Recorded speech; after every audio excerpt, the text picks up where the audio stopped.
The banning of Alex Jones is old news now. Pretty much anybody online has commented on it, so I'm not going to be able to add any wisdom, that's for sure.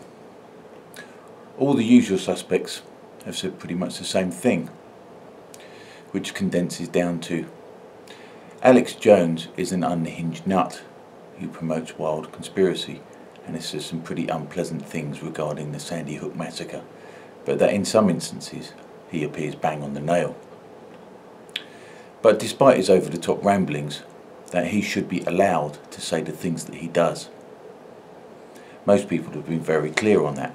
It's basically a variation on the classic quote, "I disapprove of what you say, but defend to the death your right to say it," often attributed to Voltaire. So that's good. There's a fair amount of solidarity in that regard. The towering figure of Jordan Peterson weighed in with his opinion that he feels that the tech giants have bitten off more than they can chew. And I think he's right, since the position that Facebook, YouTube, Twitter et al. Have thus far taken is that they are mere platforms on which all voices can speak, but that since they do not select or edit those voices, they cannot therefore be held responsible for the content therein. The change in policy towards Alex Jones, Gavin McInnes, Tommy Robinson, Lauren Southern and others suggests that they do now select and edit those voices. And that of course leaves a gaping great hole that ambitious litigators can drive their coaching horses through. It'll be interesting to see how it pans out. Of course, the spectacle of the titans of Silicon Valley having to cough up tens of millions in compensation to the likes of Alex Jones, mouth-watering as it sounds, will only come about if the machinery of justice in our previously well-functioning countries operates the way that it should, with fairness, decency and proportionality all underpinned by the bedrock of the rule of law. To say that that is now in question, in a world where a man can end his days in prison for leaving a bacon sandwich outside a mosque, is an understatement to say the least. I remember in the aftermath of the September 11 attacks in the US, that arch-contrarian Gore Vidal wrote an article in which he stated that the Republic was dead and that he was astonished that it had collapsed so easily and so quickly. At the time, stunned and shocked, as were many millions of Americophiles across the globe, and full of sympathy and concern for those I considered to be my brothers overseas, I dismissed his doom-mongering as the ramblings of a lifelong anti-capitalist, and naively believed the United States fundamentally to be in rude health. It was only after I started to read into the so-called Patriot Act that I realised that he might be right, or rightish at any rate. Because what makes the Republic, the Declaration of Independence, the Constitution, and the amendments that make up the Bill of Rights. Americans make much of their First Amendment, as indeed they should, as it is a document that all free societies should have. That right, freedom of speech and expression, is utterly crucial to free human beings. I'm glad to say that Americans are clinging on hard to it, and they must continue to do so. The second, the famous or infamous, depending on your point of view, right to bear arms, remains stubbornly in place, despite repeated and determined attempts to unseat it. The reason it is so far up the list, as I have been repeatedly told by Americans, is that it is there to defend the other rights. It comes after freedom of speech, as it should, since the power of words should always trump the power of weapons. But it is a strange right, strange to many of us who don't live in the United States. Many don't see the need for it. I do, but I've only recently been persuaded. However, I do believe that it is not being utilised as it should. Whenever there is even the tiniest threat to this right, defenders of the second turn up in their tens, even hundreds of thousands, to protect it and to prevent any and all infringements of it. But what of the other amendments? Take the fourth, for instance. The right of the people to be secure in their persons, houses, papers and effects against unreasonable searches and seizures shall not be violated, and no warrant shall issue, but upon probable cause, supported by oath or affirmation, and particularly describing the place to be searched and the persons or things to be seized. Can anybody seriously suggest that the NSA hasn't put the Fourth Amendment through the fucking shredder, and then incinerated the shredder, and then bulldozed the building that houses the shredder, and then crushed the rubble of that building to be used as hardcore for the foundations of the NSA's depository of digital metadata of law-abiding Americans in Bluffdale, Utah?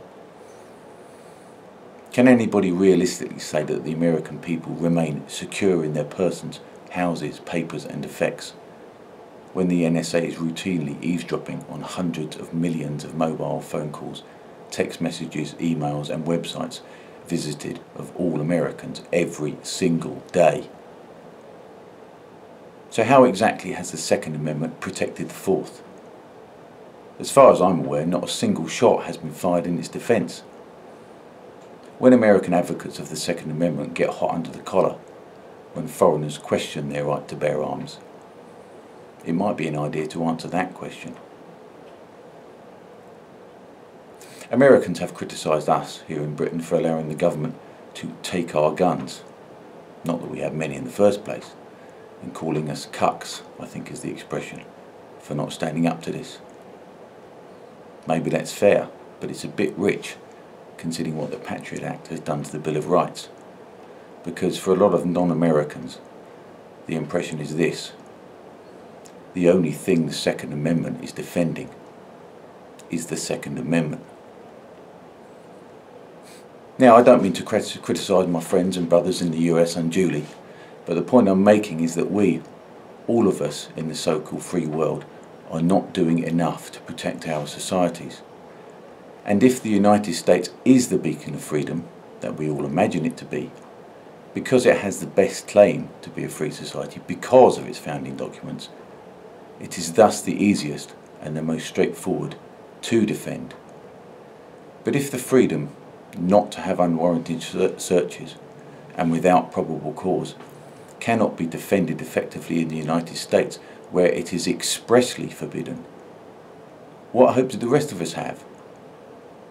And if the American government in particular really is a government of the people, by the people and for the people, then, well, we have to conclude that you guys really aren't doing your duty, just like we haven't been doing ours. Because we have grown up in countries that we believed to be free, we believed that they would always be like that. We thought that the job of securing our freedoms was already done, and that has bled into our consciousness. With the help of Hollywood, we have come to believe that good will triumph over evil. But we have been disastrously naive in that regard. Maybe it's the coming of a certain age, in my 30s in my case, that we begin to realise that the world just isn't like that. Slowly it dawned on me that freedom and liberty not only has to be won, but that it has to be held, and it has to be maintained with vigilance. And that doesn't come about automatically. Individual human beings created liberty in the free world. They bequeathed it to us, and we are in danger of letting it slip from our grasp. If we do, it will have to be created all over again, by us, a process that could take generations, and one that our children and maybe even our grandchildren may not benefit from. That's serious. It's a serious dereliction of our duty. And starting again from scratch was so unnecessary, is unnecessary. As I say, particularly in the United States, it would be particularly so, given that Americans, in the form of the Constitution and the Bill of Rights, have the perfect tools to ensure the liberty with which they have been so richly endowed. But Britain was a free country too. As free as America in spirit, if not quite in letter. And like America, it was worth defending. But somewhere along the line we stopped defending it. Maybe we had grown too rich and too lazy, but at some point we believed that our magnificent free country was so secure and so strong that it no longer needed defending. It was a done deal. A free Britain was, like a couple of other dozen lucky nations, here to stay. Paradoxically, I believe that time was the end of the Cold War, as the people of Berlin joyfully ignored the machine guns, the watchtowers and the barbed wire and scaled the hated wall to embrace their estranged compatriots. We, in the rest of the West, if you like, rejoiced with them. Communism was finished. The Soviets were vanquished, not by the power of America's military, but by the irresistible force of the market and by communism's own internal contradictions. We'd won. There was giddy talk of a peace dividend, and when dealing swiftly and efficiently with Iraq's invasion of Kuwait, a new world order was mooted. Only lately have we realised how sinister that now sounds. But the collapse of communism, strangely enough, sowed the seeds of the decline of capitalism. Immediately after World War II, instead of punishing the Germans, billions of American dollars poured into West Germany to ensure that it was a beacon of the ideas of the free market. During the Cold War, it was effectively the shop window for capitalism. West Germany was free, rich, strong and stable. But it was also, just as importantly, good, fair and compassionate, with universal healthcare, world-class hospitals and a generous taxpayer-funded welfare state. And this was important because it said, you see, not only can capitalism make you rich, but it can also take care of you. East Germans could only look on in envy, despite their state-provided apartments and their equally good healthcare, whilst queuing for bread in empty shops. So capitalism not only had to be an efficient generator of income, it also had to be good. West German capitalism in particular had to shame communism. It had to say, our system is better than yours. And it did. And it did it really well. So well that the East German authorities had to build a wall to prevent millions of East Germans migrating to the West. It did it so well, in fact, that even after building the wall, East Germany was promoted as a model socialist republic by the Soviets to showcase communism. And that did pretty well too. After all, they were still Germans, and as anybody who's ever had a German car can testify, the Germans can do anything. But it didn't do so well that it prevented many thousands of East Germans to risk imprisonment, torture, death, and the reprisals of the state on their families from escaping over the wall. And so what we had in the West during the Cold War was what we now call social democratic capitalist societies. It sounds like a bit of a muddle, doesn't it? So were they socialist or capitalist ones? Well, they were both, and they were all the better for it. The post-war societies of Western Europe were close to the best societies that humankind has ever managed. Rich, safe, stable, compassionate and fair. And it's important to remember that when we draw the battle lines between the right and the left wings. And this is why it's so frustrating when people feel the need to take a side. We were best when we cooperated. Our societies were best when we cooperated. But when the Berlin Wall came down, capitalism began quietly and quite rapidly to shed its compassionate baggage and became the savage beast, red in tooth and claw, that we know today. Capitalism no longer needed to be better. It just had to be richer.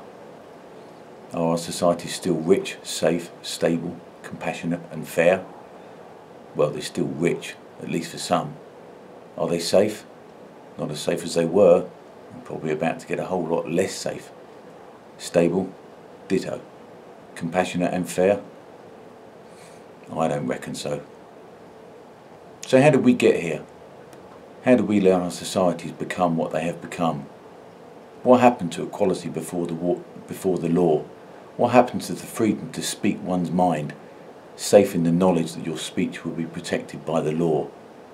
When exactly did one section of society acquire more rights than others?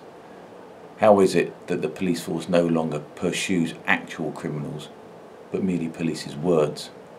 And how much longer will it be before they actually fulfil Orwell's nightmare vision of a world in which your actual thought is controlled? Well, we got here because we weren't paying attention. We got here because we thought that the job of having a free society was already done. Or maybe that it was somebody else's job. The price of liberty is eternal vigilance, wrote Thomas Jefferson. But the fact that the word vigilance was uttered by Jefferson imbues it with a nobility and a romance and a heroism it doesn't really deserve. Why? Because vigilance is boring. Vigilance is standing guard all night when nothing happens. And of course, when nothing happens, because you were just doing your duty, you're not treated as a hero, when perhaps you should be. Heroes in the imagination or in the vanguard. We tend to think of them as the tip of the spear. Orwell wrote in 1940 of the English, he probably meant the British to be fair, that they do the dull jobs that make a country strong. And we haven't been doing that. With his flair for the dramatic, Jefferson made the idea of vigilance heroic. But the heroism of vigilance doesn't come from storming the Normandy beaches. It comes from keeping the home front going. It comes from doing the dull jobs. It comes from maintaining what we have. It comes from engaging in the dirty, mundane and venal world of politics, and in particular, local politics. It's boring, it's thankless, and it is desperately unglamorous. Take it from a former parish councillor. They say that politics is show business for ugly people. Well, local politics is politics for ugly people. But there are those who do get involved. There are those who know that because they are a minority, they will get sidelined if they don't get involved. Their issues will not be addressed if they don't get one of their own elected to the town council. And when they do, they become emboldened, probably because they were practically unopposed. And so they get more of their own elected, and before you know it, they have the town council under their control. So if you're wondering why that mosque has been built next door without anyone asking your opinion, and you can no longer park outside your house because of all the worshippers' cars double parked all over the pavement and blocking the junctions, for which, by the way, they never seem to get a parking ticket, that's why. So get involved. If you don't, they will. But there are other ways in which we can be distracted from our vigilance, distracted enough to allow ourselves to be corralled down an alleyway that is not healthy for us. The deplatforming of Alex Jones is, like I say, old news now, but there is something way more unsettling than the actions of the Silicon Valley Mafia. If you think they're powerful, try MasterCard. Yeah, the credit card bunch. Tim Pool cleverly brought this to my attention on his channel with his video, "Holy shit, MasterCard has forced Patreon to ban people." In that video he highlights the way MasterCard refused to honour the Patreon account of someone called Robert Spencer, who runs a channel called Jihadi Watch. Guess what his agenda is? As far as my limited knowledge allows, it appears that the message from MasterCard to Patreon is pretty clear.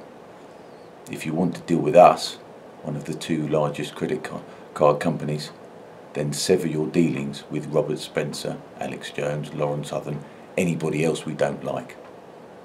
Holy shit indeed. Now, in an effort to rebuild my shattered credit rating, that was demolished in the financial crisis of 10 years ago.